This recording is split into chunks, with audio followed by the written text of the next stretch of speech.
بسم الله الرحمن الرحيم. الذين كفروا وصدوا عن سبيل الله أضل أعمالهم، والذين آمنوا وعملوا الصالحات وآمنوا بما نزل على محمد وهو الحق من ربهم كفر عنهم سيئاتهم وأصلح بالهم، ذلك بأن الذين كفروا اتبعوا الباطل وأن الذين آمنوا اتبعوا الحق من ربهم، كذلك يضرب الله للناس أمثالهم. فإذا لقيتم الذين كفروا فضرب الرقاب حتى إذا أثخنتموهم فشدوا الوثاق، فإما منا بعد وإما فداء حتى تضع الحرب أوزارها، ذلك ولو يشاء الله لانتصر منهم ولكن ليبلو بعضكم ببعض، والذين قتلوا في سبيل الله فلن يضل أعمالهم، سيهديهم ويصلح بالهم ويدخلهم الجنة عرفها لهم.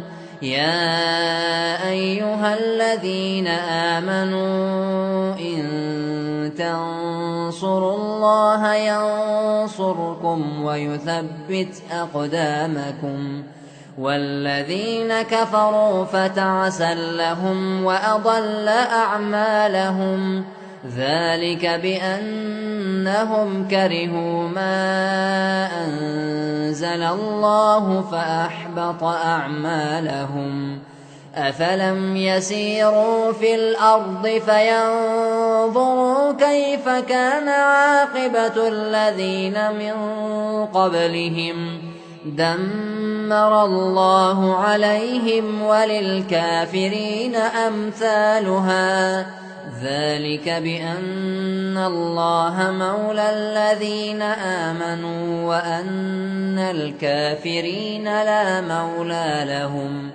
إن الله يدخل الذين آمنوا وعملوا الصالحات جنات تجري من تحتها الأنهار، والذين كفروا يتمتعون ويأكلون كما تأكل الأنعام والنار مثوى لهم. وكأين من قرية هي أشد قوة من قريتك التي أخرجتك أهلكناهم فلا ناصر لهم. أفمن كان على بينة من ربه كمن زين له سوء عمله واتبعوا أهواءهم. مثل الجنة التي وعد المتقون فيها أنهار من ماء غير آسٍ وأنهار من لبن لم يتغير طعمه وأنهار من خمر لذة للشاربين وأنهار من عسل مصفى، ولهم فيها من كل الثمرات ومغفرة من ربهم، كمن هو خالد في النار وسقوا ماء حميما فقطع أمعاءهم. ومنهم من يستمع إليك حتى إذا خرجوا من عندك عندك قالوا للذين أوتوا العلم ماذا قال آنفا أولئك الذين طبع الله على قلوبهم واتبعوا أهواءهم والذين اهتدوا زادهم هدى وآتاهم تقواهم فهل ينظرون إلا الساعة أن تأتيهم بغتة فقد جاء أشراطها فأنى لهم إذا جاءتهم ذكراهم فاعلم أنه لا إله إلا الله واستغفر لذنبك وللمؤمنين والمؤمنات والله يعلم متقلبكم ومثواكم ويقول الذين آمنوا لولا نزلت سورة فإذا أنزلت سورة محكمة وذكر فيها القتال رأيت الذين في قلوبهم مرض ينظرون إليك نظر المغشي عليه من الموت فأولى لهم طاعة وقول معروف فإذا عزم الأمر فلو صدقوا الله لكان خيرا لهم فهل عسيتم إن توليتم أن تفسدوا في الأرض وتقطعوا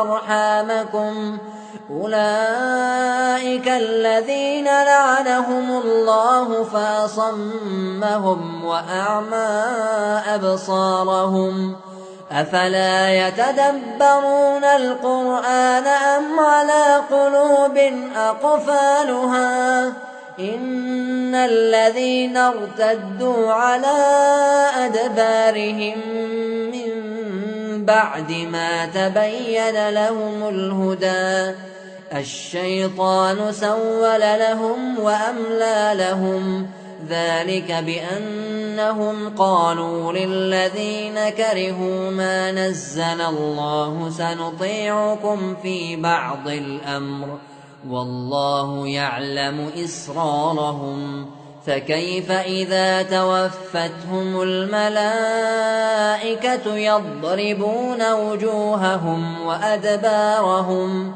ذلك بأنهم اتبعوا ما أسخط الله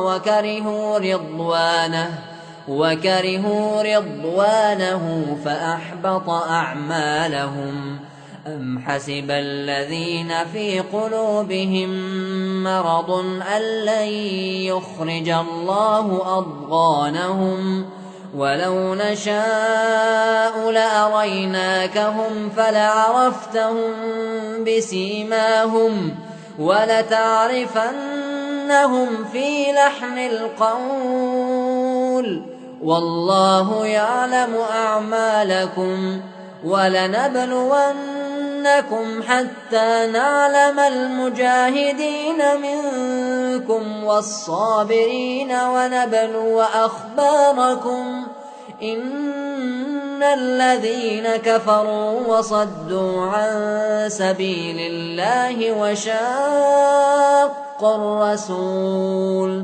وشاقوا الرسول من بعد ما تبين لهم الهدى لن يضروا الله شيئا وسيحبط أعمالهم يا أيها الذين آمنوا أطيعوا الله وأطيعوا الرسول ولا تبطلوا أعمالكم إن الذين كفروا وصدوا عن سبيل الله ثم ماتوا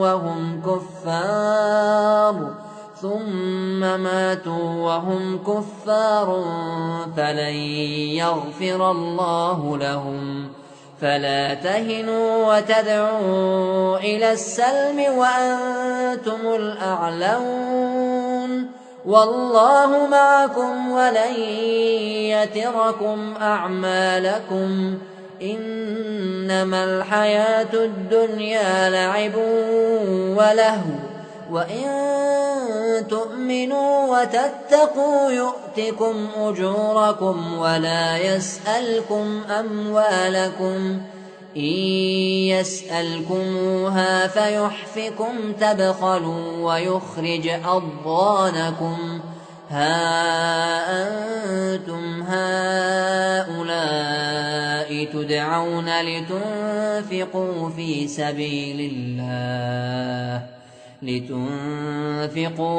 سبيل الله فمنكم من يبخل ومن يبخل فإنما يبخل عن نفسه والله الغني وأنتم الفقراء وإن تتولوا يستبدل قوما غيركم ثم لا يكونوا أمثالكم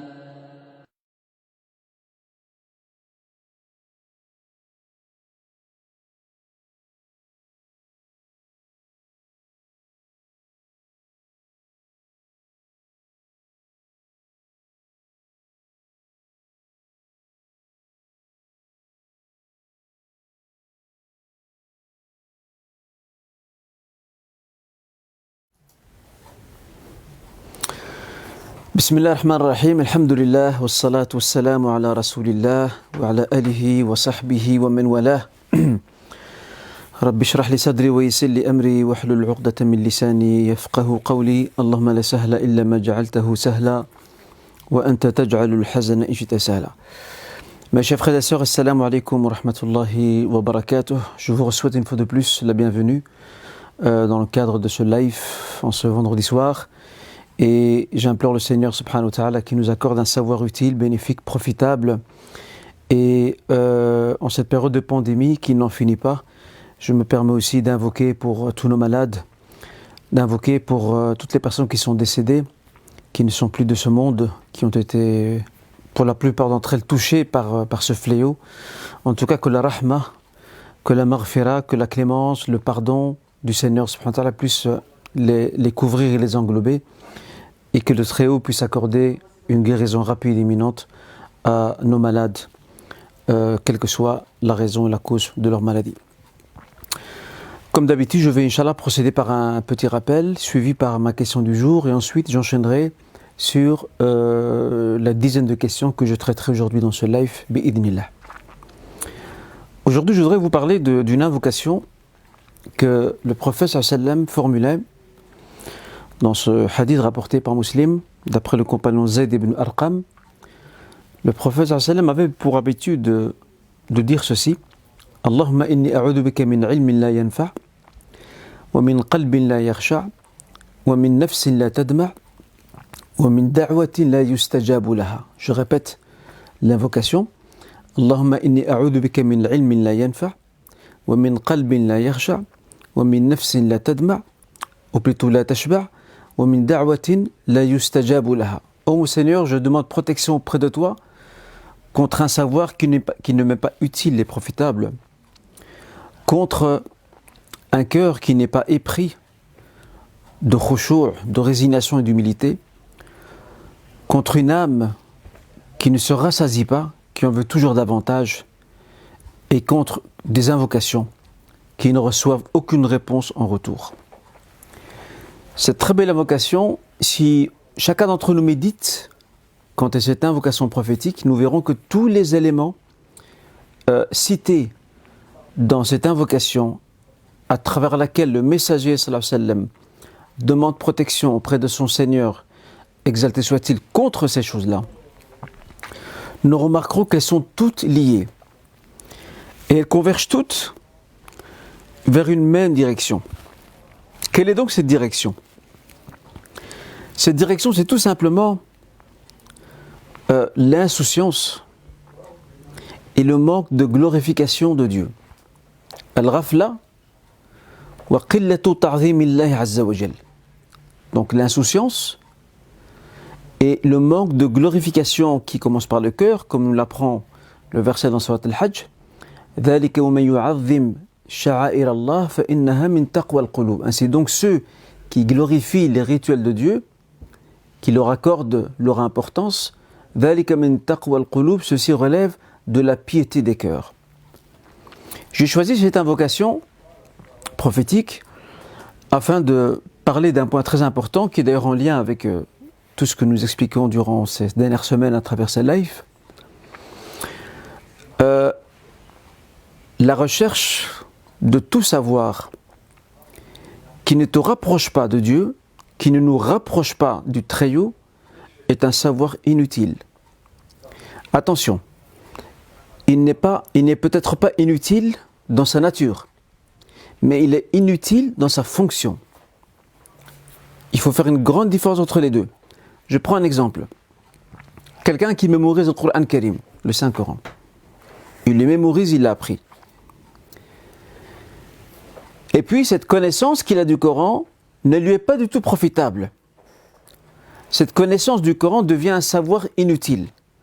Or on sait que le Coran est un savoir utile, mais il est utile dans sa nature et son essence. Mais la fonction que lui a prêtée celui qui a mémorisé le Coran, elle est inutile. Et c'est de ça que le messager, ou contre ça que le messager demandait protection, et pas seulement contre tout savoir qui serait par essence inutile. Parce qu'il y a des savoirs qui sont inutiles, qui n'apportent rien au serviteur, qui ne le rapprochent pas de Dieu, qui ne l'aident pas à mieux le connaître. Mais en revanche, il y a aussi des types de savoirs et de connaissances qui sont utiles en eux-mêmes, en leur essence propre. Mais le souci, c'est l'utilisation qui en est faite. C'est la fonction même qui est prêtée à ce savoir qui pose problème. Et j'aime à citer l'imam al-Ghazali, rahimahullah, que Dieu le coup de sa clémence et sa grâce. Il avait une très belle parole, ou plutôt une très belle définition lorsqu'il fut amené à nous définir et préciser ce que signifie le mot fiqh. Le fiqh qu'on traduit aujourd'hui par droit, certains par jurisprudence, même si pour moi le terme jurisprudence n'est pas le meilleur terme. Le mot droit est plus proche parce que jurisprudence renvoie à une série d'affaires qui, si vous voulez, des affaires qui sont actées et qui font école. C'est dans ce sens-là qu'on utilise le mot jurisprudence. Or ici, le mot fiqh va plus s'apparenter à un droit, au droit, proprement dit. L'imam al-Ghazali, rahimahullah, nous a défini al-fiqh, il dit, et c'est facile à retenir cette définition, tellement elle est belle, il dit « ilmu tariq al-akhirah ». Ilmu tariq al-akhirah, c'est la connaissance du chemin qui conduit vers Dieu. C'est ça le fiqh. Donc la connaissance du din, la connaissance des enseignements de l'islam, quel que soit son degré ou son champ, à partir du moment où cette connaissance nous permet de mieux connaître notre Créateur, de tenter un tant soit peu de nous rapprocher de lui, nous sommes là non seulement dans le fiqh, mais nous sommes aussi dans l'ilm al-nafi', le savoir utile. Et c'est à ça qu'on doit savoir. Donc là maintenant, ces assises ou ces lives que nous animons chaque semaine, c'est ça l'objectif que nous devons rechercher à travers ceci. Et non pas pour le plaisir de polémiquer. Je n'apprends pas un savoir pour polémiquer avec autrui. J'apprends un savoir pour m'éduquer sur l'humilité, sur la reconnaissance de la grandeur de celui qui m'a créé, et sur ma recherche absolue de sa proximité. Je fais tout ce qui est possible pour moi pour me rapprocher de lui. Ceci est la devise, le leitmotiv qui doit être celui et celle du croyant et de la croyante. Et ça renvoie de nouveau à une autre notion que j'avais abordée il y a quelques semaines par rapport à la nécessité de poser de bonnes questions et des questions intelligentes. Ça renvoie à ça, tout simplement aussi. Et aujourd'hui, malheureusement, avec la vulgarisation du savoir, quel qu'il soit religieux ou profane, avec la multiplication des canaux de transmission de l'information, quelle qu'elle soit aussi, comme les réseaux sociaux, comme l'Internet de manière générale, c'est une révolution de la connaissance. On ne peut connaître heureux, mais en même temps, cette révolution de la connaissance a aussi ses travers.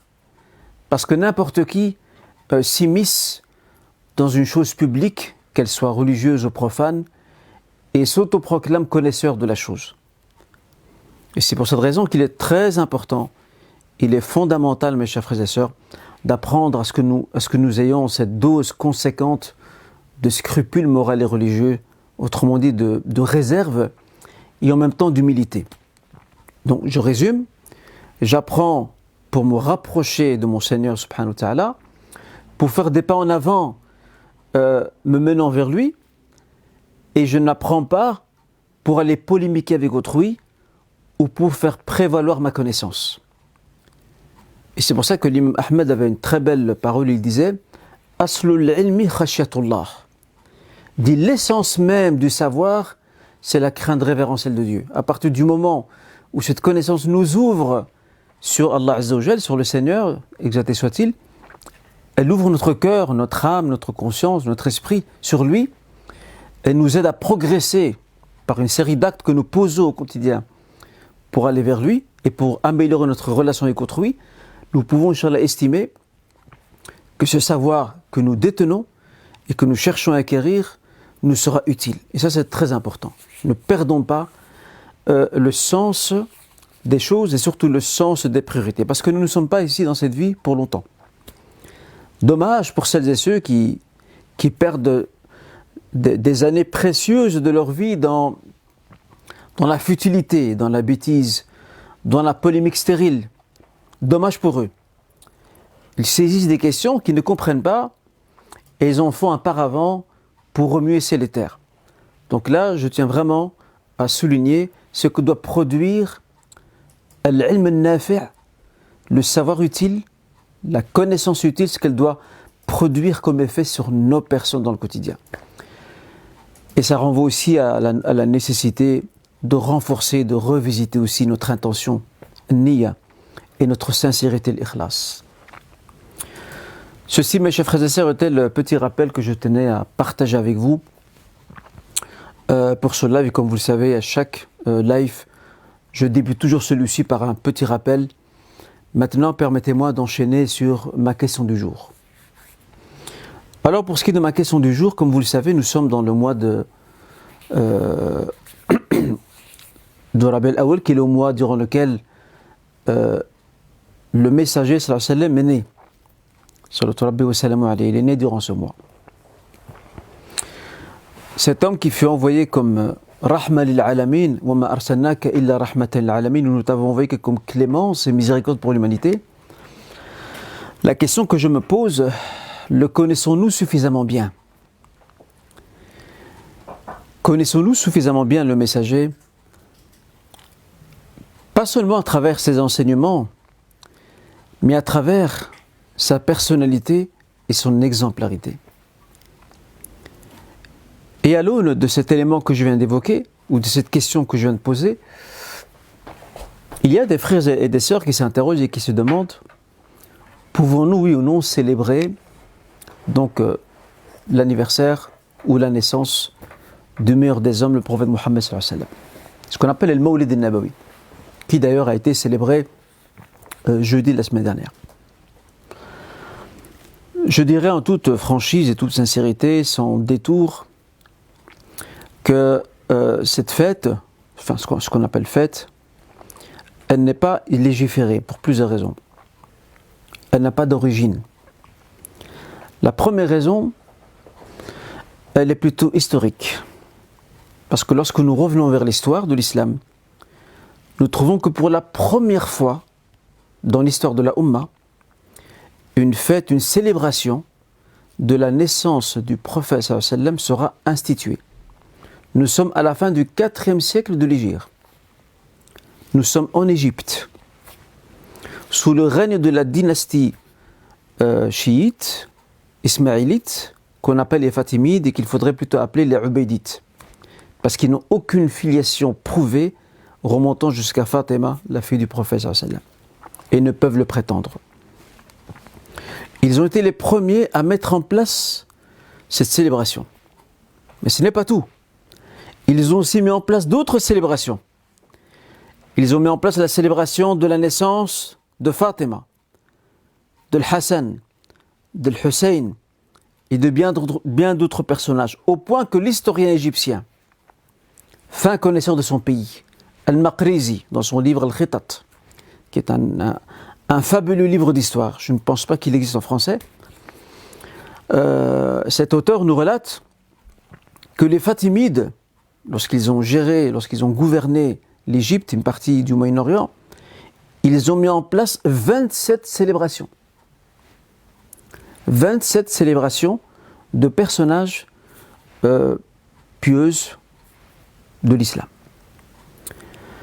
Donc déjà ici nous avons un élément historique qui tend à démontrer que cette célébration manque de ce qu'on appelle as-sanad. As-sanad, c'est la chaîne, elle n'a pas de chaîne. J'en viens à un autre élément. Si on pose la question à n'importe quel musulman ou musulmane sur terre, où qu'il se trouve, quelle que soit son obédience ou ses affinités, une question très simple. Dans toute l'histoire de la Ummah, dans toutes ces générations musulmanes qui se sont succédées jusqu'à aujourd'hui, qui connaît le mieux le messager sallallahu alayhi wa sallam et qui était le plus fidèle à ses enseignements, à son exemple, au modèle qu'il incarnait? Je pense que tout un chacun, sans hésitation, va dire qu'il s'agit des compagnons. Les compagnons, hommes et femmes, sont ceux et celles qui aimaient le plus le prophète, même plus que nous. Et en plus, ils ont eu l'avantage et le privilège de le côtoyer au quotidien, de vivre avec lui, de le fréquenter, de s'asseoir à sa table. Pourtant, ces compagnons hommes et femmes, nous n'avons aucune trace historique démontrant qu'ils ont célébré cet événement. Parce que quelque part, après le prophète sallallahu alayhi wa sallam, qui sont nos références après lui? Ce sont les compagnons. Et pourtant, nous n'avons aucune trace de cette célébration remontant à cette époque-là. Maintenant, j'en viens à un autre élément. On a compris que cet événement, malheureusement, n'a pas de sanad, il n'a pas de chaîne de transmission fiable qui puisse remonter jusqu'à l'époque de cette meilleure génération qui était celle des compagnons. Et si quelqu'un devait célébrer un événement touchant le prophète, c'était bien eux. Ils en seront plus dignes que nous. Or, ils ne l'ont pas fait. Maintenant, j'en viens à un autre élément. Je ne voudrais pas trop m'attarder sur l'élément suivant, parce que il y a souvent une série d'arguments qui sont avancés pour tenter de justifier, mais en vain à mon point de vue, de justifier la légitimité de ce genre d'événement. Parmi les arguments qui sont avancés, nous avons ce hadith rapporté par Muslim et d'autres, dans lequel le prophète sallallahu alayhi wa sallam fut interrogé par rapport au jeûne du lundi. Et qu'a répondu le messager sallallahu alayhi wa sallam? Il a dit, quand on lui a demandé pourquoi jeûnes-tu le lundi, il a dit, c'est le jour où je suis né. Et le jour même où la révélation me fut transmise. Donc c'est le jour où je suis né, et c'est le jour même où la révélation me fut transmise. Quiconque prête attention attentivement ou de manière pertinente à cette parole prophétique verra qu'elle est loin de correspondre à un argument que l'on pourrait se servir pour justifier et légitimer cette célébration. Pourquoi? Parce que si on devait suivre la logique même de la réponse prophétique, celles et ceux qui célèbrent la naissance prophétique du prophète sallallahu alayhi wa sallam, ils le font une fois par an. Or, le prophète sallallahu alayhi wa sallam nous apprend ici qu'il jeûne le lundi de chaque semaine.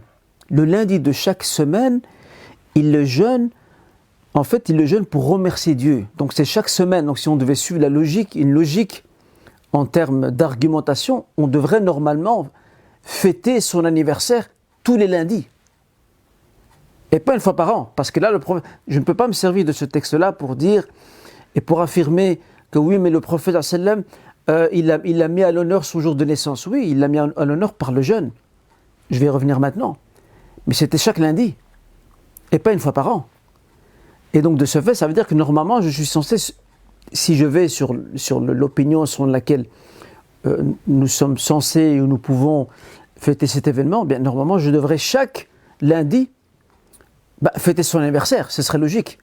Sinon, il y a une déconnexion entre la question soutenue et l'argument lui-même. Un autre élément aussi qui vient déconstruire cette argumentation, c'est que le prophète parle de jeûne. Et le prophète pose un acte de dévotion dévotionnelle qui est celui du siyam. Donc il remercie Dieu pour l'avoir mis au monde. Donc ce jour-là, c'est une manière de remercier Allah subhanahu wa ta'ala de l'avoir mis au monde. Donc il remercie Dieu pour son existence sur terre. Mais il l'a remercié par le jeûne. Je ne peux pas venir greffer sur le jeûne ou additionner au jeûne autre chose. Je ne peux pas faire ça. Parce que je n'en ai pas la preuve. En revanche, si un musulman aujourd'hui, chaque lundi, il jeûne, donc ce jour surrogatoire, et qu'il dit « Je fais ça pour honorer le jour de la naissance du prophète sallam », il n'a pas tort. Parce qu'il ne fait que reproduire exactement et que répondre à ce que faisait le messager lui-même par rapport à ce jour. J'en viens à un autre élément aussi intéressant, c'est que la date de naissance du messager sallam n'est pas certaine. On ne connaît pas exactement sa date de naissance. Et toute personne qui a pu lire un tant soit peu sa biographie verra que les historiens et les biographes, même parmi les premières générations de l'islam, ces biographes et historiens sont en désaccord quant à la date exacte à laquelle il est né. En revanche, ils sont d'accord sur sa date de décès. Là-dessus, ils sont d'accord. Ils sont tous d'accord qu'il est décédé le 12 de Rabi al-Awwal. Ça, ils sont d'accord là-dessus. Mais ils ne sont pas d'accord sur le début, sur la naissance même. Et c'est l'une des raisons, lorsque Omar ibn al-Khattab, lorsqu'il était calife, et qu'Abu Moussa al-Ash'ari, qui était en Irak à l'époque, lui adresse un courrier et lui demande s'il ne serait pas temps de mettre en place une datation. Pourquoi ? Parce que les musulmans, donc la chancellerie musulmane de l'État musulman de l'époque, recevaient des courriers d'autres nations. Et ces courriers étaient datés. Sauf les musulmans, eux n'avaient pas de date. Alors Omar al-Khattab a trouvé cette remarque pertinente de la part d'Abu Moussa al-Ash'ari. Il a réuni quelques compagnons pour discuter avec eux de cette question. Et ils ont émis plusieurs événements. Alors certains ont parlé de sa jour de naissance. C'était écarté parce qu'elle n'est pas sûre. D'autres ont mis, je rappelle bien, comme point de départ du calendrier musulman. D'autres ont mis en avant le jour de son décès. Omar al-Khattab, là-dessus, n'était pas non plus d'accord parce que pour lui, le fait de choisir la date de décès du prophète sallam risque de raviver le chagrin des musulmans quant à la peur du prophète sallam. Un autre a aussi avancé, parmi les personnes présentes auprès de Omar al-Khattab, il a avancé le moment de son investiture prophétique, le moment où il est devenu prophète. Aussi, sur ce plan-là, Omar a rejeté cette proposition parce que la date aussi n'était pas sûre. Et Omar propose, avec son esprit très perspicace, il dit « Nous allons choisir le mois de Muharram ». Pourquoi le mois de Muharram ? Pour deux raisons essentielles. La première raison, c'est durant ce mois que le messager a préparé son départ pour Médine. C'est à ce moment-là qu'il a eu l'intention. Regardez de nouveau l'importance de l'intention. C'est durant ce mois de Muharram que le prophète sallam a eu cette intention, ferme intention, de se préparer pour partir à Médine. Et la deuxième raison pour laquelle Omar va opter pour le mois de Muharram comme étant le premier mois du calendrier hégirien lunaire, c'est que le mois de Muharram tourne la page du pèlerinage. Donc tous les musulmans et les arabes de l'époque qui venaient faire le hajj, chacun rentre chez soi. Donc on est à la fin d'une période religieuse qui est le hajj et on commence une nouvelle étape. Donc il est estimé pour ces deux raisons-là qu'il était plus logique de commencer le calendrier par ce moment-là. Donc là où je veux en venir, c'est que parmi les suggestions faites à Omar al-Khattab pour ce qui est du calendrier, c'était le jour de sa naissance. Or, Omar sait très bien que ce jour-là n'est pas un jour défini. Donc il l'a mis de côté. Donc tout ça pour vous dire que malheureusement, il n'y a pas beaucoup d'éléments qui plaident en faveur de la célébration. Alors certains me diront, mais dans ce cas, pourquoi les 3/4 du monde musulman célèbrent on va dire cet événement? Je rappelle une fois de plus que ce qui est le plus important dans cette affaire, ce n'est pas le nombre de gens qui font une chose, ce sont les motifs et surtout les arguments qui sous-tendent la chose elle-même. Parce qu'il y a beaucoup de choses qui se font, pas seulement dans le monde musulman, mais même dans les sociétés humaines de manière générale. Il y a beaucoup de choses, d'usages qui se font, mais ça ne veut pas dire que ça se fait, que c'est correct. Ce n'est pas parce que la masse l'a fait que d'office, automatiquement, nous devons poser un cachet de validité. La masse ne définit pas, une pratique massive ne définit pas toujours la pertinence de la chose même. Donc ça, c'était par rapport à ça, et bien entendu, c'est l'opinion dont j'en suis pleinement convaincu. Et même, vous avez même des savants qu'on ne peut pas suspecter d'être salafis ou je ne sais quoi, même des savants anciens. Je pense à Ibn Hajar qui était ash'arite, rahimahullah. Je pense à Sakhawi aussi, qui était aussi ash'arite, qui eux ont dit clairement que cette fête, cette célébration n'a pas d'origine, qu'elle a été suscitée après l'époque du prophète sallallahu alayhi wa sallam. Et ils ne sont pas les seuls. Malheureusement, le temps ne permet pas d'aller plus loin, mais vous avez une myriade de savants appartenant à différentes sensibilités de la Ummah à travers les siècles qui sont de cet avis-là. Qui sont de cet avis comme quoi c'est une célébration innovée parce qu'elle est apparue après le prophète sallam et n'a jamais été faite du vivant du messager, et il n'y a pas de meilleure personne pour apprécier l'œuvre prophétique que les compagnons eux-mêmes. Alors si eux ne l'ont pas fait, ce n'est pas nous qui allons le faire demain. Voilà, ça c'est l'opinion dont j'en suis profondément convaincu et par l'entremise de laquelle je me rapproche de Dieu. Et après chacun, comme on dit, chacun fait ce qu'il veut. Inch'Allah ta'ala. Et que Dieu nous guide tous vers la meilleure des voies. Maintenant, Inch'Allah, je vais passer à Inch'Allah quelques questions. Et puis je prendrai peut-être 2 questions, puis on fera peut-être une petite pause. Puis on continue là-dessus. Alors, la première question, il y a une sœur qui rapporte un propos d'Ibn Hibban qui dit ceci. Celui dont la seule préoccupation est son ventre et son sexe est considéré comme un animal. La sœur s'interrogeait, elle parlait de hadith, mais en fait, ce n'est pas un hadith, c'est une parole sage. Ibn Hibban n'est pas un contemporain du prophète sallallahu alayhi wa sallam, c'est un savant qui est venu bien plus tard. Et c'est une très sage parole qui tend à démontrer que lorsque la préoccupation première de l'homme, l'insan, que Dieu a créé, lorsque sa préoccupation première, est son ventre et son sexe, comme le dit Ibn Hibban, cet homme perd une partie conséquente de son adamité, al-adamiyya, pour pencher vers un caractère plutôt instinctif et bestial. Bien sûr, Ibn Hibban ne dit pas par là qu'il ne faut pas vivre, qu'il ne faut pas manger, qu'il ne faut pas jouir des bienfaits de cette vie, si. Mais si ces choses-là citées par Ibn Hibban constituent le sens même de la vie de l'individu, là il y a un véritable problème.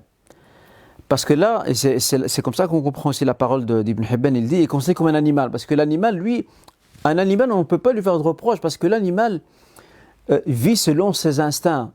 Rabbul Alamin a mis en lui des instincts, l'a programmé selon certains instincts, il vit en fonction de cela.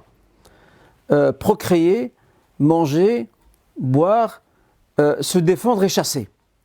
Voilà les principaux instincts des animaux. Et ils n'ont pas de raison. Donc eux, c'est leur mode de vie et c'est leur mode de fonctionnement. Mais l'être humain, il est plus élevé que ça. L'être humain doit avoir une quête spirituelle. L'être humain doit essayer de faire un dépassement de lui-même au niveau de son comportement, au niveau de son rapport avec les gens, au niveau de sa prière. Il tend tout le temps vers l'amélioration. Et il sera plus chagriné lorsqu'il faillit à un de ses devoirs que s'il rate un restaurant ou je ne sais quoi d'autre. C'est là que réside le vrai sens des priorités. Et c'est le sens même que voulait, ou la leçon même que voulait partager avec nous Ibn Hibban. Donc ne pas sombrer dans une bestialité, mais tirer l'homme vers le haut, vers la grandeur de l'âme, vers l'éducation de soi, vers la recherche de ce qui est plus haut, de ce qui rapproche l'homme de son Seigneur subhanahu wa ta'ala et l'aide à le connaître. Alors, ceci pour ce qui est de cette parole d'Ibn Hibban, qui, je le rappelle, n'est pas un hadith. Je viens maintenant à la deuxième question, avant de marquer notre petit temps de pause. Est-il permis à une femme de consommer des médicaments lui permettant d'allaiter le nourrisson afin qu'il devienne son enfant de lait? Il faut savoir que cette question n'est pas une question contemporaine. Elle a déjà existé dans les temps passés et même les savants anciens l'avaient déjà traitée. Il y a deux opinions majeures concernant cette question-là chez nos savants anciens.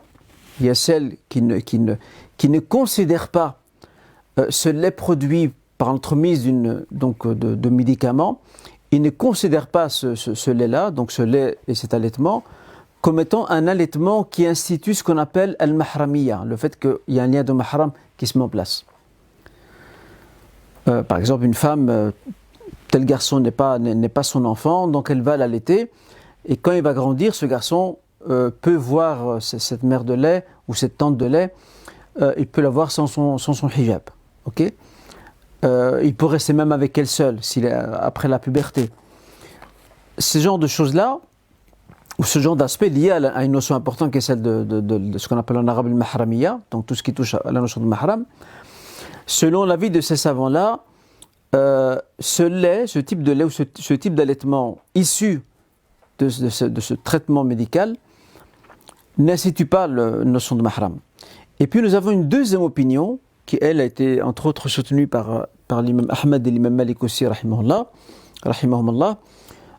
qui va dans le sens contraire, à savoir que ce lait-là, ou que cet allaitement institue et met en place la notion de mahram. L'imam Malik, qu'est-ce qu'il disait, rahimahullah? Que disait-il? Il dit labanul mar'ati muharrimun ala kulli hal. Le lait de la femme institue la mahramiyya, quelle que soit la situation. Donc autrement dit, que ce lait soit produit naturellement par le corps lui-même, ou que cette femme ait eu recours à un traitement médical pour l'obtenir, dans un cas comme dans un autre, à partir du moment où c'est un lait produit de son sein, et qu'elle allait avec un enfant, bien entendu, cet enfant devient un mahram pour elle. Et c'est un avis qui a l'air très pertinent, effectivement. Mais je rappelle quand même qu'il y a divergence sur la question. Malgré tout, il y a divergence sur la question. Alors bien entendu, si ça devait arriver et qu'une sœur ou une femme ou une maman allaite un enfant qui n'est pas le sien, on dira, Inch'Allah, que le lien de mahram est mis en place. Mais malgré tout, nombre de savants contemporains suggèrent et recommandent de ne pas avoir recours à ce genre de choses. C'est mieux, pour sortir un peu de cette divergence quand même présente.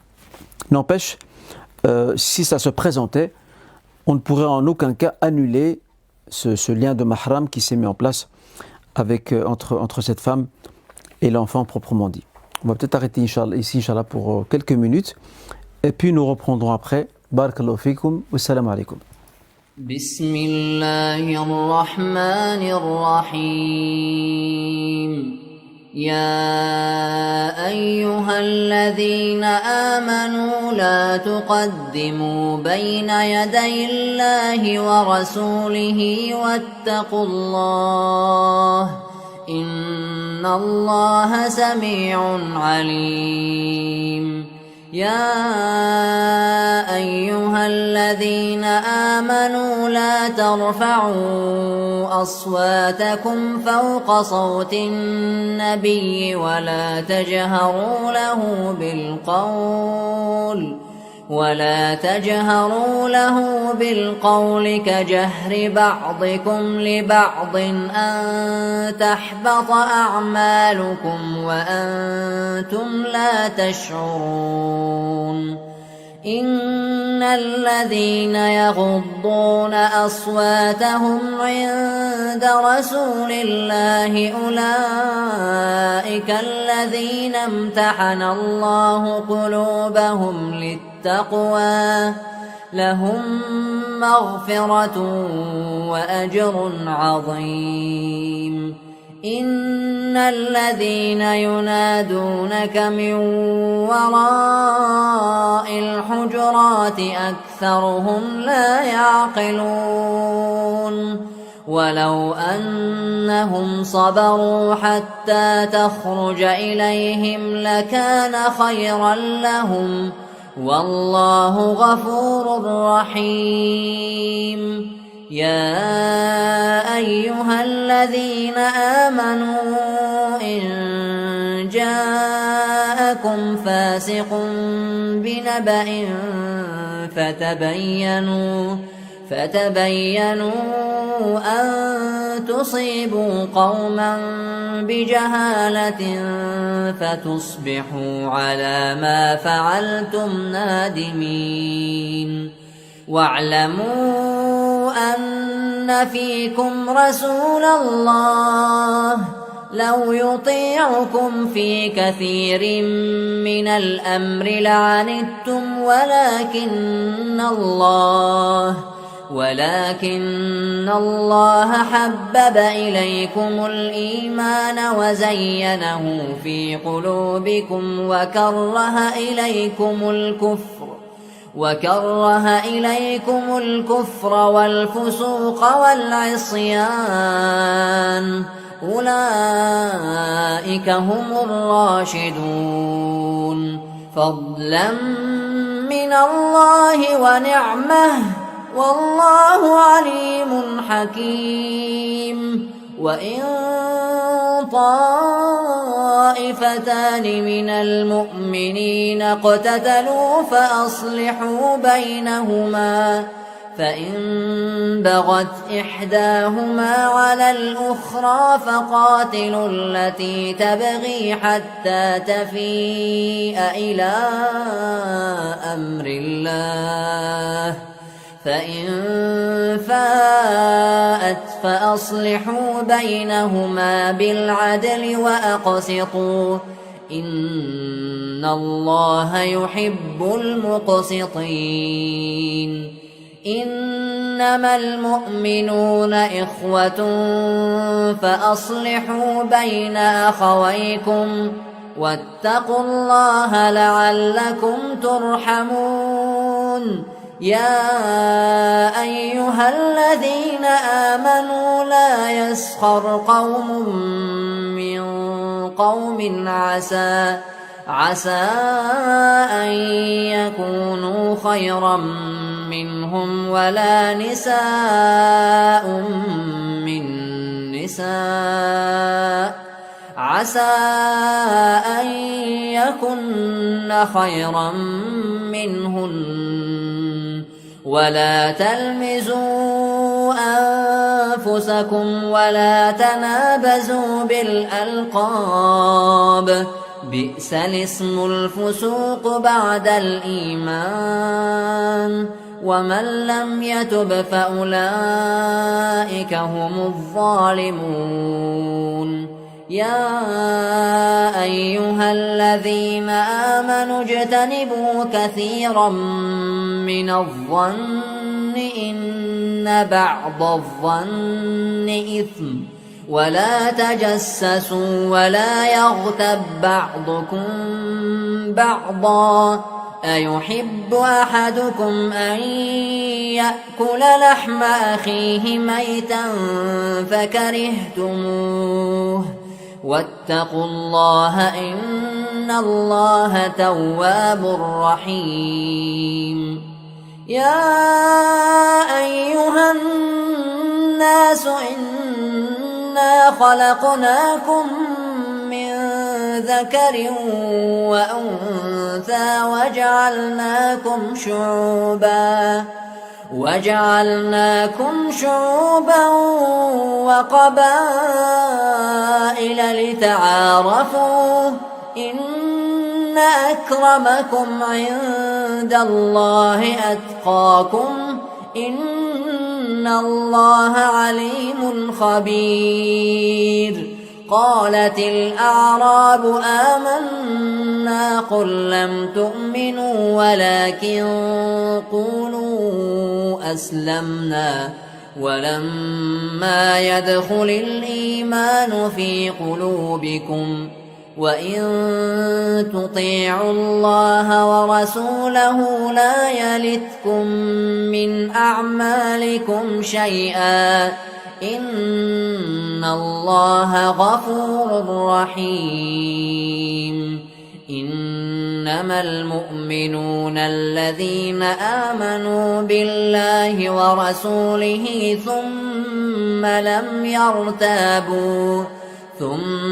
لم يرتابوا وجاهدوا بأموالهم وأنفسهم في سبيل الله أولئك هم الصادقون قل أتعلمون الله بدينكم والله يعلم ما في السماوات وما في الأرض والله بكل شيء عليم يمنون عليك أن أسلموا قل لا تمنوا علي إسلامكم بل الله يمن عليكم أن هداكم للإيمان إن كنتم صادقين إن الله يعلم غيب السماوات والأرض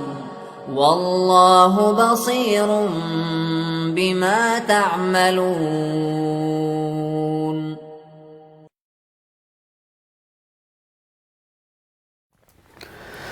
Voilà, bismillah ar-Rahman ar-Rahim, alhamdulillah, wa salatu wassalam ala rasulillah wa ala alihi wa sahbihi man walah. Avant de poursuivre les différentes questions qu'il me reste à traiter pour aujourd'hui, Inch'Allah, j'en ai une petite dizaine. Je voudrais rapidement revenir sur ma petite question du jour que j'avais abordée par rapport à la célébration de la naissance du prophète sallam. Nous sommes une communauté du juste milieu, Ummatul Wasat. Et vu que nous sommes Ummatul Wasat, la communauté du juste milieu, il y a deux extrêmes que nous devons absolument éviter.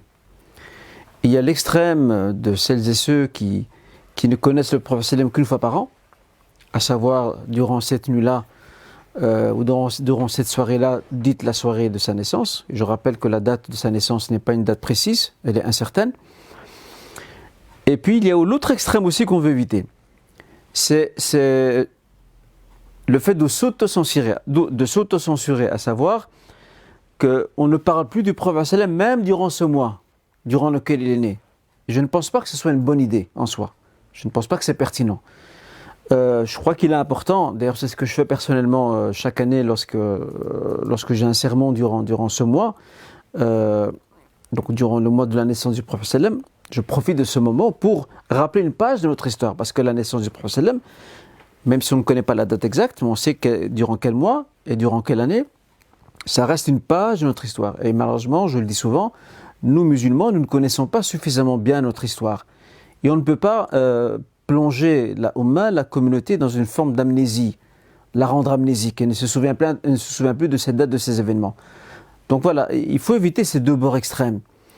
Ceux qui ne se rappellent de lui qu'une fois par an, et ceux qui ne veulent pas en parler du tout, même durant ce mois. Non, je pense qu'on peut parler de lui durant ce mois. Déjà, on se rappelle de lui tout le temps, au quotidien, mais en même temps, rien n'empêche d'ouvrir une page de son histoire, de sa biographie, pendant ce mois, même en famille, pendant ce mois, pour apprendre à nos proches, à nos enfants, leur dire voilà, le prophète sallam est né durant ce mois, comme ça ils savent. Comme ça ils savent, de cette manière-là, ils savent que le messager sallam est né durant ce mois et que c'est une page importante de notre histoire musulmane. Voilà ce qu'on peut faire. Mais de là à censurer, à ne plus en parler du tout, sous prétexte que d'autres font ce qu'ils ne devraient pas faire durant ce mois, je ne pense pas que ce soit la bonne méthode et la bonne solution.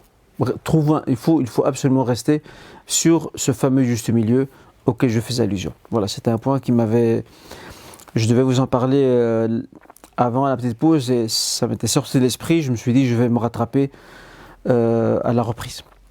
Un enfant de lait peut-il vivre avec sa famille adoptive sans aucune restriction, héritage, après la puberté pour un garçon, voir sa mère de lait sans voile?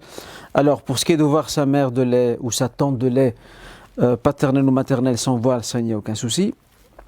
Maintenant, pour ce qui est de l'héritage, l'allaitement n'est pas une cause qui donne accès à l'héritage. Il y a deux causes majeures qui donnent l'accès à l'héritage selon la science de l'héritage islamique. Nous avons le lien du mariage, zawjiyya, et nous avons la proximité familiale. Donc ce qu'on appelle silatul rahim. Ce sont ces deux avec des degrés bien sûr, parce que bon, je ne peux pas entrer dans les détails, mais il y a des degrés de proximité aussi. Mais dans l'absolu, vous avez ces deux causes-là qui donnent accès à l'héritage, à une part de l'héritage, à savoir le lien conjugal établi, et deuxièmement la proximité familiale. Cependant, si on a affaire à un enfant qui a été élevé par une famille et qu'il y a eu allaitement, et de ce fait, cet enfant se sent un peu comme dans sa famille, il est clair que par bienfaisance, ihsan, il serait bien pour ses parents qui l'ont élevé, il serait bien pour eux de lui prévoir une part, ou même l'État va quand même lui donner une part. Ça, c'est un point sur lequel je vais revenir bientôt, Inch'Allah Ta'ala. Mais quoi qu'il en soit, c'est quand même bien. C'est louable de ne pas le laisser dépourvu. Parce que lui, il sent que cette famille, c'est sa famille. Il ne connaît peut-être pas ou il n'a jamais connu ses parents, mais il sent que c'est sa famille. Donc il ne faut pas non plus le laisser au bord de la route, comme on dit.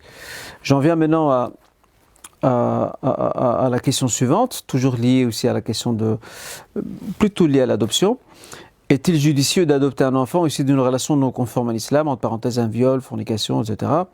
Cette relation peut-elle avoir un impact sur le futur de l'enfant d'un point de vue religieux? Déjà, il faut savoir une chose, c'est que en terre d'islam, la plupart des cas, on n'appelle pas ça adoption, parce qu'en islam, nous n'avons pas d'adoption, nous avons ce qu'on appelle la prise en charge, al-kafala. C'est le terme juridique utilisé.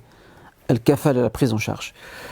En terre d'islam, la plupart des cas où il y a des prises en charge d'enfants, ce sont soit des abandons parce que la famille est trop pauvre et qu'elle n'a pas les moyens de s'occuper de cet enfant, de l'élever, bien que ça reste encore discutable dans le sens où chaque enfant naît avec son risque, que Dieu lui a déjà prescrit et prédestiné avant qu'il nous laisse.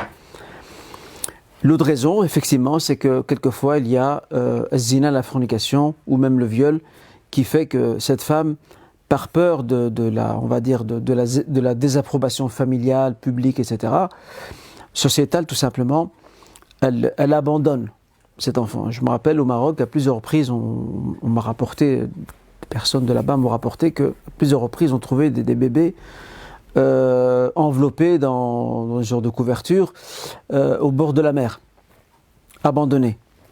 Ça arrive très souvent, très souvent malheureusement. Donc il y a des abandons, soit comme je disais, parce que la naissance de cet enfant n'est pas venue et n'est pas survenue dans le cadre d'une relation permise par l'islam, ou alors parce que la famille n'a pas les moyens financiers de s'occuper, ils sont trop pauvres pour pouvoir s'occuper de cet enfant-là. Mais quelle que soit la raison, rien ne nous interdit de prendre en charge cet enfant-là.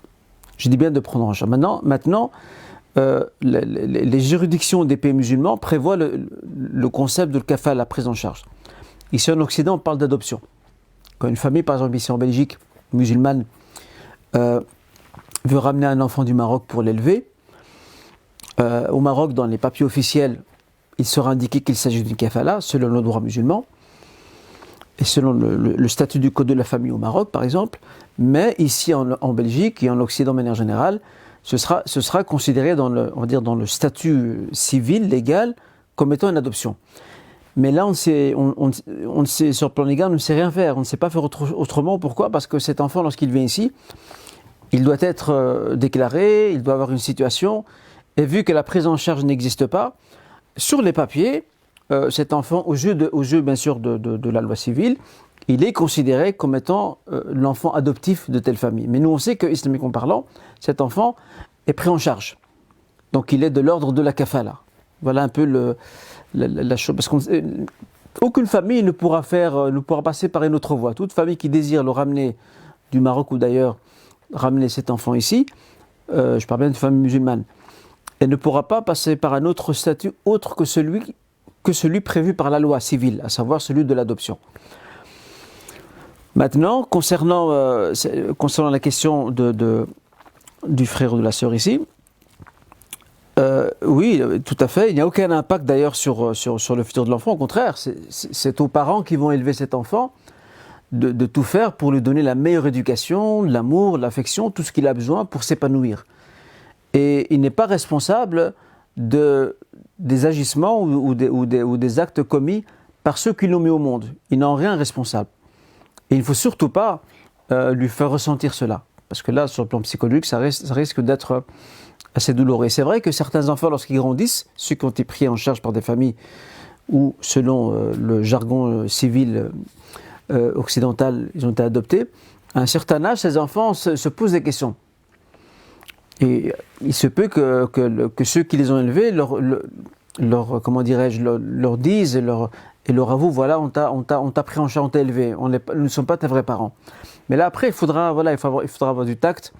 Pourquoi pas consulter un psychologue pour savoir comment approcher ce genre de situation pour pas que cet enfant-là ait une sorte de choc ou d'amertume ou de frustration à l'idée de savoir que ce ne sont pas ses vrais parents qui sont en train de l'élever et de l'éduquer. Sinon, il doit être traité dignement comme on traite nos propres enfants. Et de toute façon, la loi civile d'office prévoit pour lui une part dans le partage civil de l'héritage. D'office, il reçoit une part de l'héritage. Que les parents veuillent ou non, il reçoit une part de l'héritage. Donc là, à ce moment-là, ses parents qui l'ont élevé, doivent considérer ça comme étant une forme de sadaqa, une forme d'aumône qui lui a été faite. C'est la seule considération possible, Inch'Allah Ta'ala.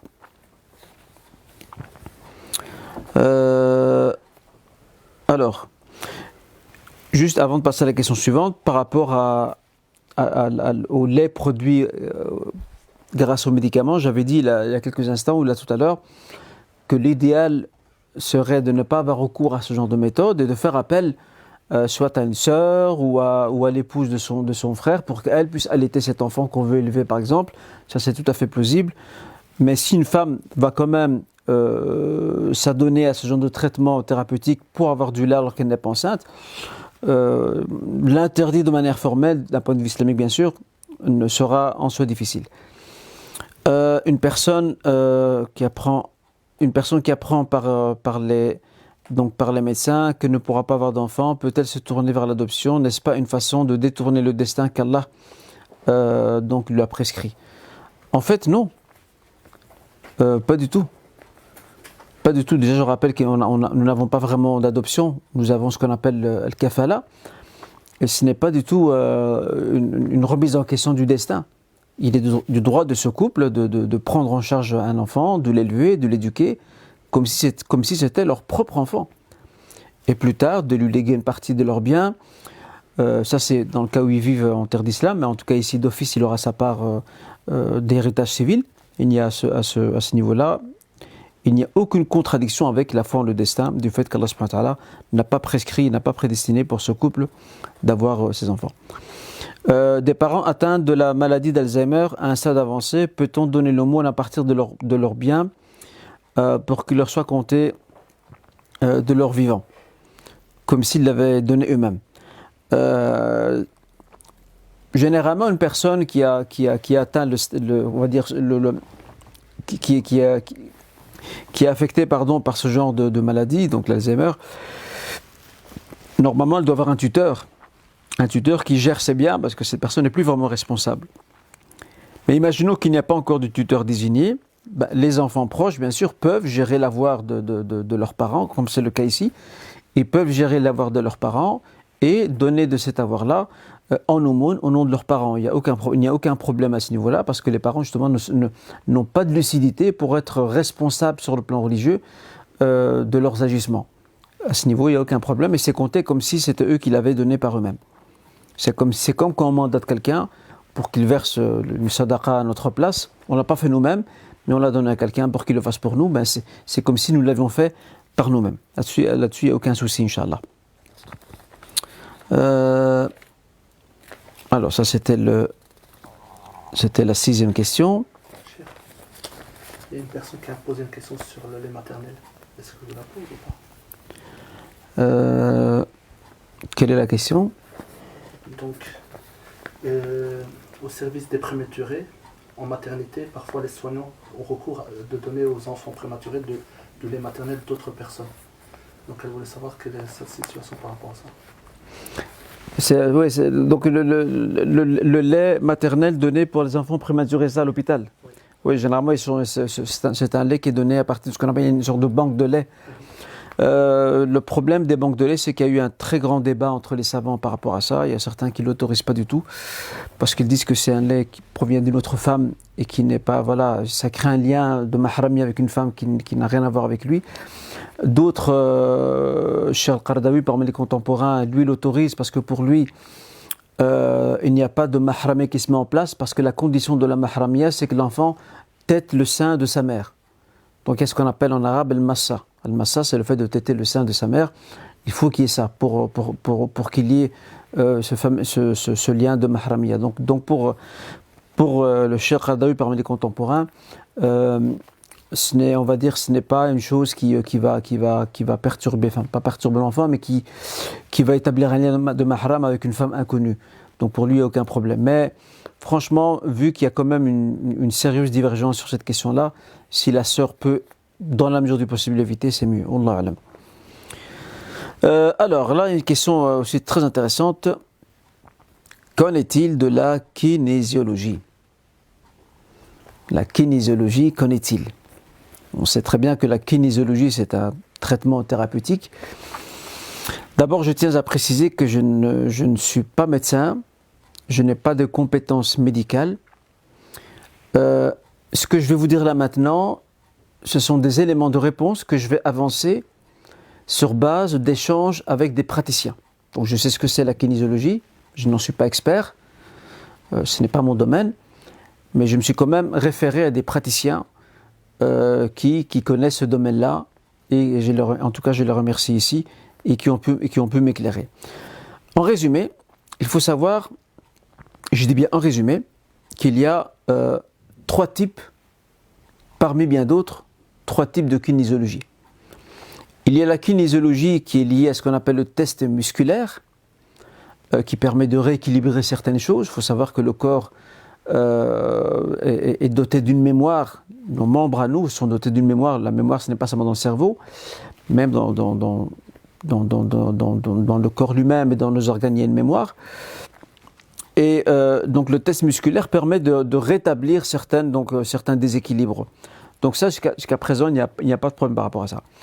Le deuxième type de traitement kinésiologique, c'est celui qui renvoie à un exercice cérébral, où il est question de connecter l'hémisphère droit et l'hémisphère gauche du cerveau, les connecter ensemble, faire qu'ils travaillent ensemble.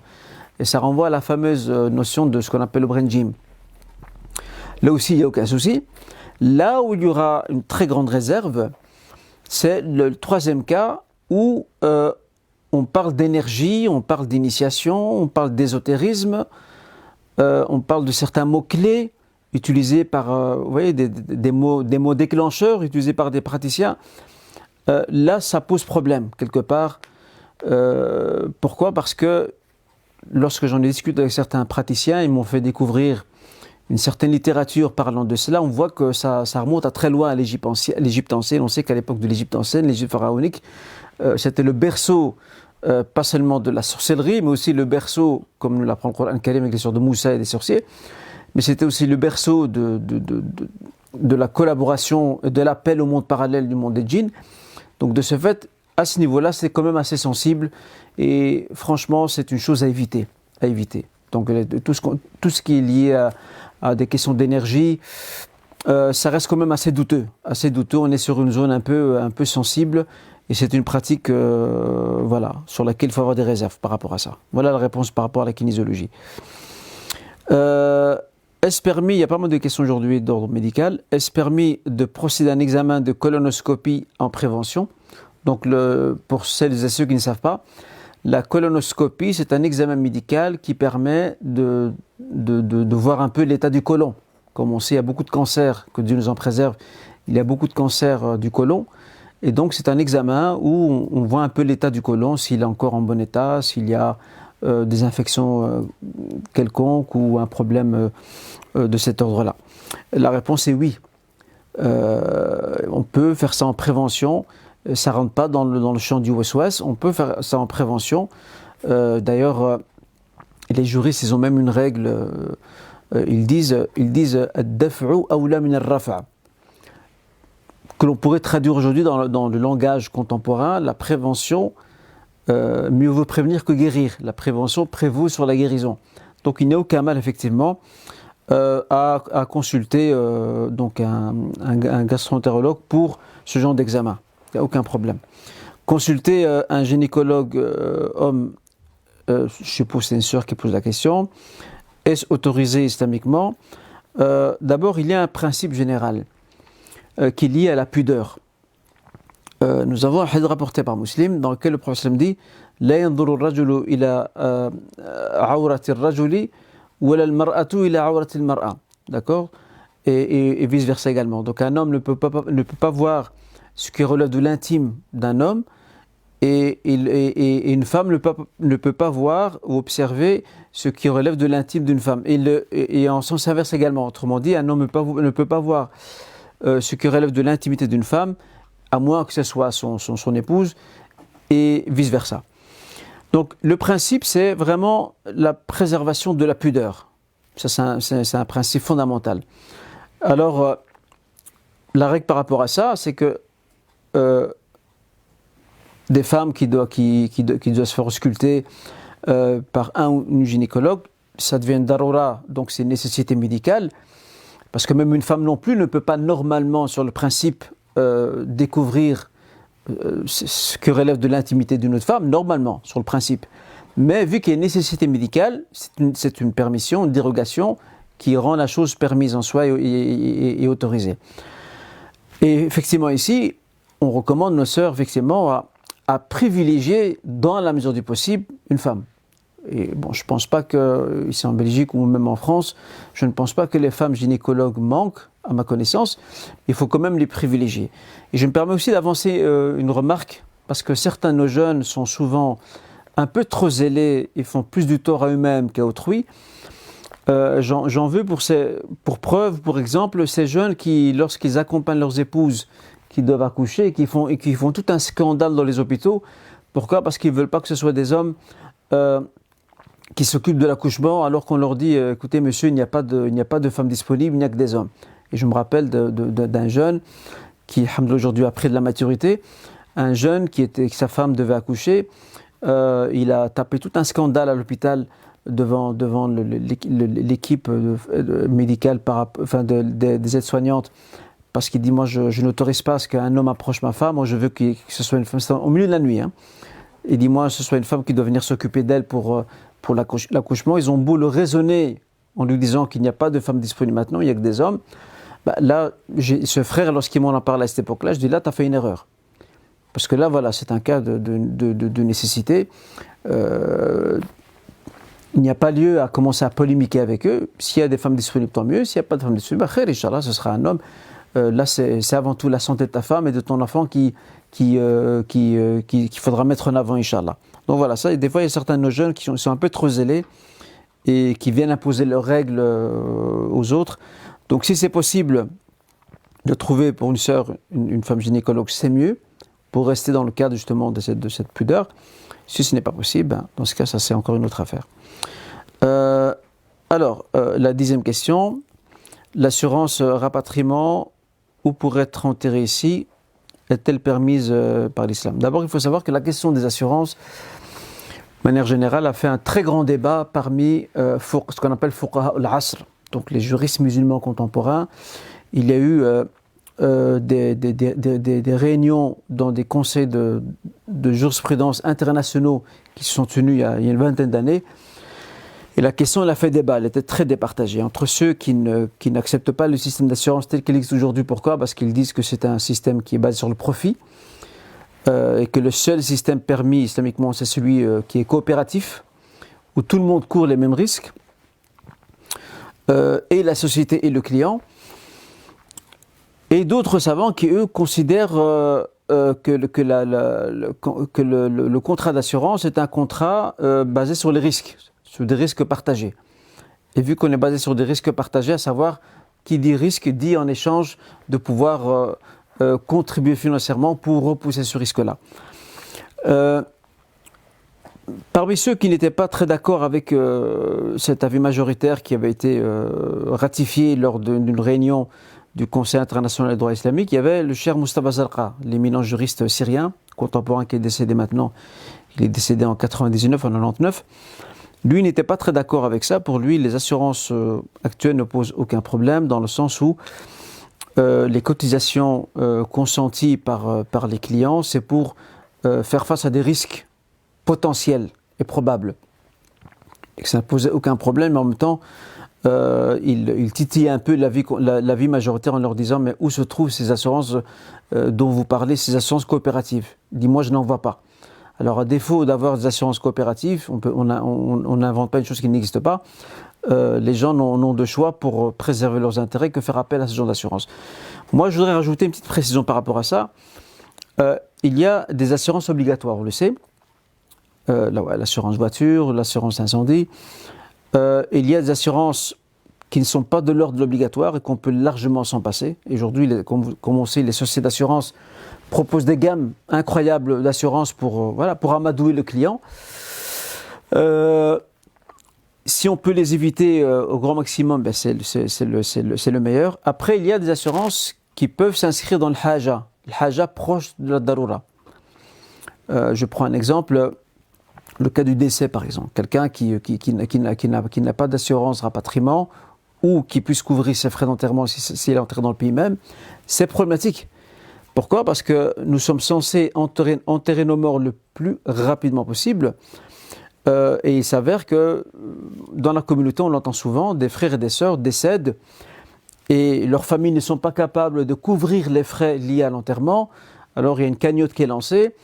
Et ça peut prendre malheureusement des fois quelques jours pour pouvoir réunir toute la somme et s'occuper donc dignement de ce défunt-là. Donc ça met quand même la famille en mauvaise posture, ça les humilie un peu de quémander, de demander de l'aide pour leur défunt, alors que la mort est synonyme de sitr, la mort est synonyme de discrétion, dans le sens où la famille n'a pas dévoilé sa situation financière devant les gens, elle est déjà assez affligée par la situation qui l'affecte.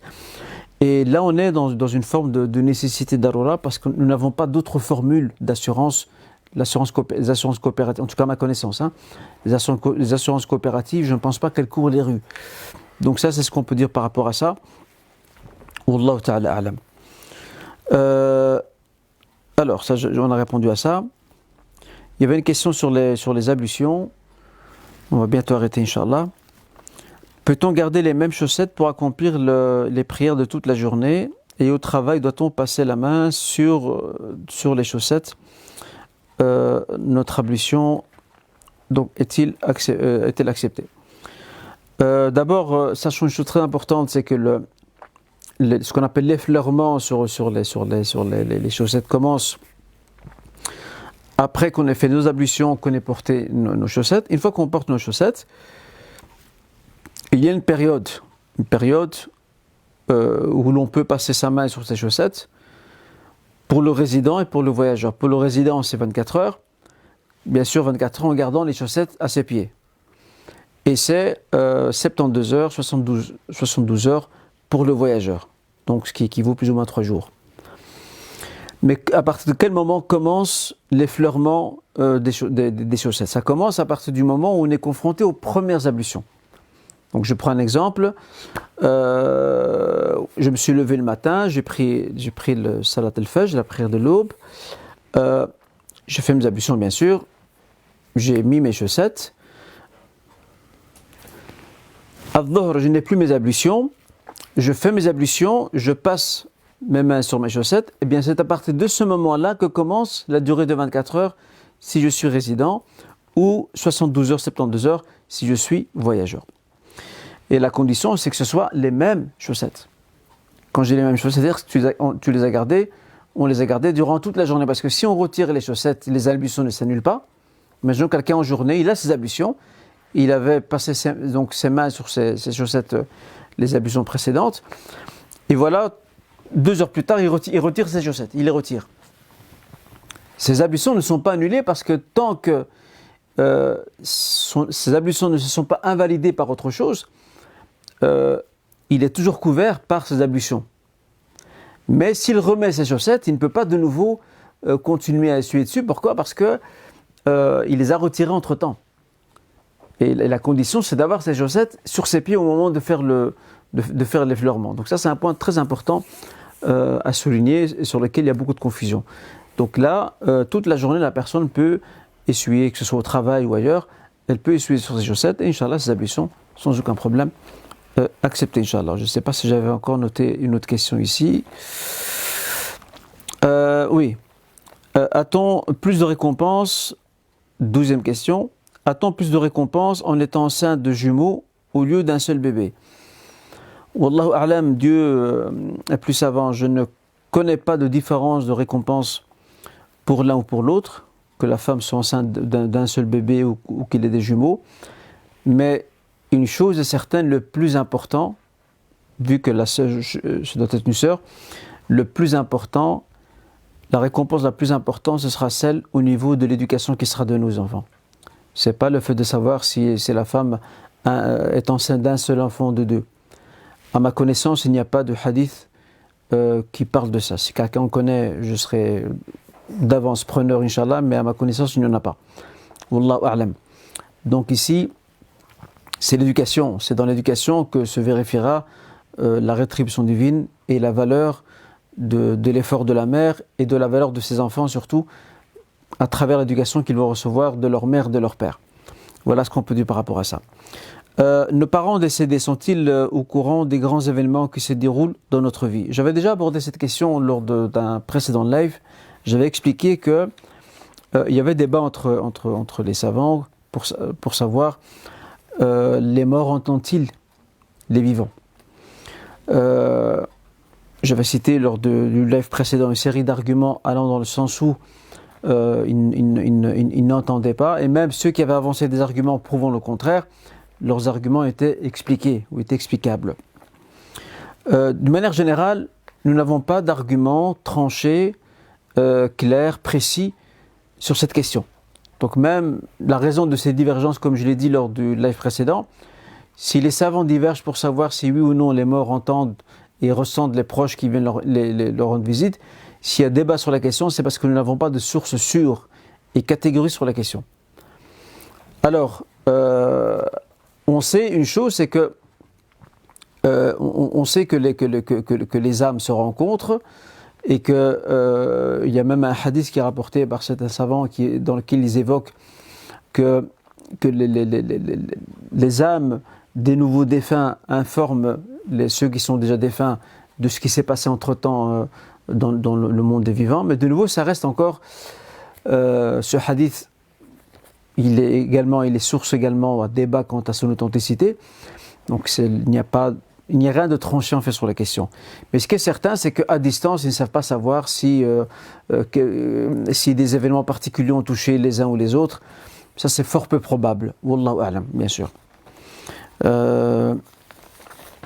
Quel était le point, Omar, qui avait été dans le message là, que je devais... Ah oui, il y a une question par rapport à la Qibla. Est-ce qu'on peut se faire la Qibla Muslim Pro ? C'est une réponse à laquelle moi je ne sais pas répondre. Je pense que les frères qui sont à l'origine de cette application, ils ont dû certainement étudier d'un point de vue scientifique. Donc l'utilisation efficace de la Qibla, de la boussole en tout cas présente, la boussole électronique présente sur l'application. Mais je ne sais pas donner d'avis là-dessus. En tous les cas, il faut tester, et puis il faut pourquoi pas tester avec d'autres applications et pourquoi pas faire la comparaison. Mais si quelqu'un se trouve quelque part et ne connaît pas exactement la Qibla et qu'il se base sur une application qui est réputée être sérieuse, comme en tout cas Muslim Pro, là-dessus, Inch'Allah Ta'ala, il ne commet aucune erreur. C'est comme si, par exemple, vous demandez à quelqu'un qui est de la région, vous lui dites voilà, la Qibla elle est par où, il vous dit voilà, elle est par là, vous vous dites je me fie à lui parce qu'il est de la région, il connaît la région, donc ça ne peut être que dans cette direction-là. Là, on suit l'avis de quelqu'un dont on considère expert révisé. Et c'est la même chose pour l'application. Mais je ne sais pas dire plus que ça par rapport à cette question-là. Wallahu a'lam. Je ne sais pas s'ils ont un mail ou un site, je n'en sais rien. Dans ce cas, il faudra peut-être leur poser la question directement si quelqu'un a été confronté à une problématique quelconque par rapport à la définition de la Qibla, Inch'Allah. Et pour le hadith, l'invocation prophétique par laquelle j'ai commencé mon intervention, Inch'Allah, nous mettrons cela sur la page Facebook Bidina Azza wa Jal. Barakallahu fikoum à vous toutes et tous pour votre suivi de ce live. Que Dieu vous récompense. Et Inch'Allah Ta'ala, on se donne rendez-vous pour le prochain live. En tout cas, j'étais honoré de vous retrouver dans celui-ci. Que Dieu vous bénisse, qu'il vous accorde la réussite dans celui dans l'autre et qu'il protège vos proches et continuez à prendre soin de vous-même et des autres, Inch'Allah, face à cette pandémie. Je tiens à souligner qu'il y a malheureusement beaucoup de personnes ici de notre communauté qui sont affectées. Cette semaine, j'étais à 2 reprises au cimetière des Verts pour diriger la prière pour 2 défunts, que Dieu leur accorde la clémence. Et en discutant avec les jeunes qui travaillent au cimetière, effectivement, ils m'informent qu'il y a une recrudescence d'enterrements. Il y a beaucoup de décès. Bon, après, je ne vais pas rentrer dans les débats. Ceux qui disent comme quoi il y a des personnes qui ne décèdent pas du Covid, mais on les fait passer pour du Covid quand même. Ça, je ne suis pas scientifique, je ne rentre pas là-dedans. Mais n'empêche, il y a une réalité, c'est que il y a beaucoup de familles musulmanes, sans parler de décès, beaucoup de familles musulmanes qui sont touchées par ça. Alors, prenons nos précautions, Inch'Allah Ta'ala, et qu'Allah subhanahu wa ta'ala nous préserve face à cette épreuve, et nous l'invoquons qu'il nous libère et qu'il libère l'humanité de ce fléau qui ne cesse de faire des ravages. Walhamdulillah Rabbil Alamin. Wassalamu alaikum wa rahmatullahi wa barakatuh. Et Inch'Allah, à vendredi prochain. Barakallahu fikum. Bismillahirrahmanirrahim. والسماء ذات البروج واليوم الموعود وشاهد ومشهود قتل أصحاب الأخدود النار ذات الوقود إذ هم عليها قعود وهم على ما يفعلون بالمؤمنين شهود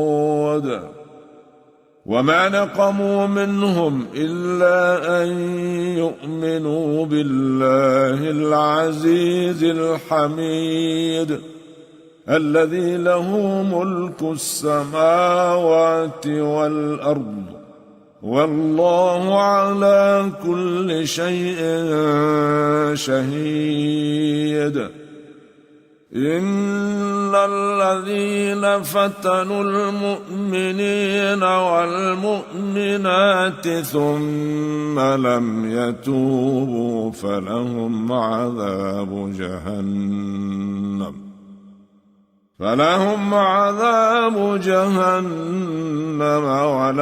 عذاب الحريق إن الذين آمنوا وعملوا الصالحات لهم جنات تجري من تحتها الأنهار ذلك الفوز الكبير إن بطش ربك لشديد إنه هو يبدئ ويعيد وهو الغفور الودود ذو العرش المجيد فعال لما يريد هل أتاك حديث الجنود فرعون وثمود بل الذين كفروا في تكذيب والله من ورائهم محيط بل هو قرآن مجيد في لوح محفوظ